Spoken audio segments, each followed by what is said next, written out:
bookaholics, and welcome back to another video. Today I am bringing you a dedicated series review of the Coppercat Trilogy by Jen Williams. The Coppercat Trilogy is a series of epic fantasy novels that consists of The Copper Promise, The Iron Ghost, and The Silver Tide. The first book in this series, The Copper Promise, was in fact written as a serialized, more episodic few installments that then got compiled into a novel. The rest of the novels do actually follow suit. It's not like The Witcher where you have a collection of short stories to begin with and then afterwards the series kind of picks up and becomes a standard series. The entirety of the trilogy is basically a few episodes. You have 4 what feel like short stories that comprise each novel. Now, each of these short stories do follow on from one another, and the best comparison I can make is kind of as if you were watching Vox Machina or any of the D&D style series, where you will have each one of the episodes will have a self-contained narrative, and then there will be overlapping threads. You will have characters that will appear or disappear from the previous one, which if you've not read it, you won't know where that character is or why that character might be injured or why that character might be briefly absent, why a new character has appeared. So you do need to, the same way as you need to watch Vox Machina in order, but each story feels like a self-contained plot, it's very much the same with the Coppercat series, where you do need to read each of the installments in order, but each one contains a self-contained plot as well as overarching threads. The synopsis for this one goes: there are some tall stories about the caverns beneath the citadel,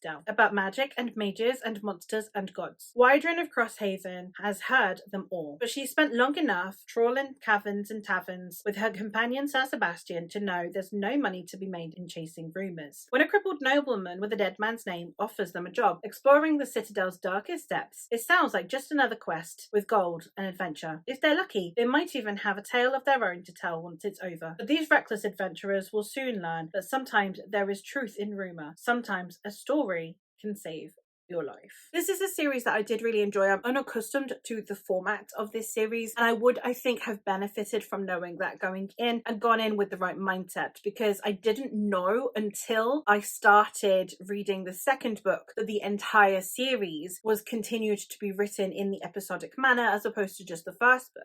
This series feels very D&D. It would be a fantastic one to base a D&D campaign on. It's very adventure fantasy, and I really liked that. There's lots of quests and almost like side quest sections as well, and additional plot threads that will possibly weave from one episode to another. I really enjoyed the setup of this series, and I think that it was a really engaging and fun time. That being said, I think the episodic nature of it means that it's not one that you get as invested in. There's no huge big cataclysmic plot that keeps you desperate to want to continue each installment. The characters, obviously you get to know them a little bit less than you would in a one large installment where you are slowly getting to know them, because there is so much need to introduce new quests and new plots that it means that you get less character time inherently. Therefore, I found it quite difficult to connect on a deeply emotional level with any of the characters, and also to get overly invested into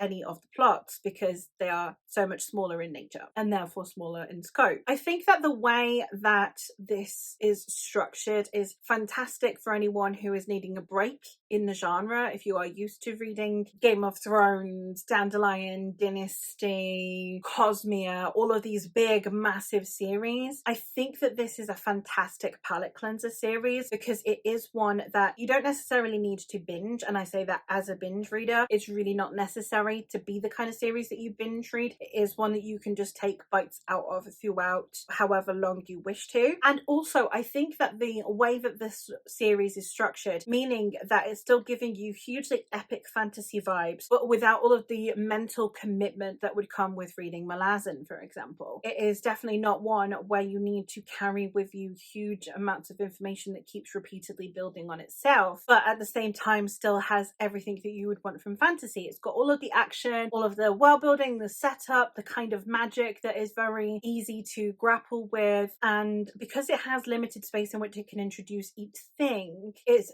very consistent concise. Though not necessarily new favourite material in the sense of me being overly invested in any one thing, because everything is introduced in such a quick-paced manner, it doesn't give me enough time to really sink my teeth into it. I did find it very engaging, and it did make me want to keep reading. The book is doing exactly what it set out to do, and I think it is a very good example of how to do this style of fantasy. It is more the kind of fantasy that you would get potentially in lots of small novels and lots of like novella styles, or that you would get potentially in manga or graphic novel style. So having it written in this novel style was very interesting, and it was a very innovative take on this style of fantasy. And I think if you go in with the right expectations, then this can be a heck of a blast of a series and lots of fun to get through. I just think that potentially if you are looking for a big chunky epic fantasy like you would see if you saw this and you read the synopsis on the back, then you would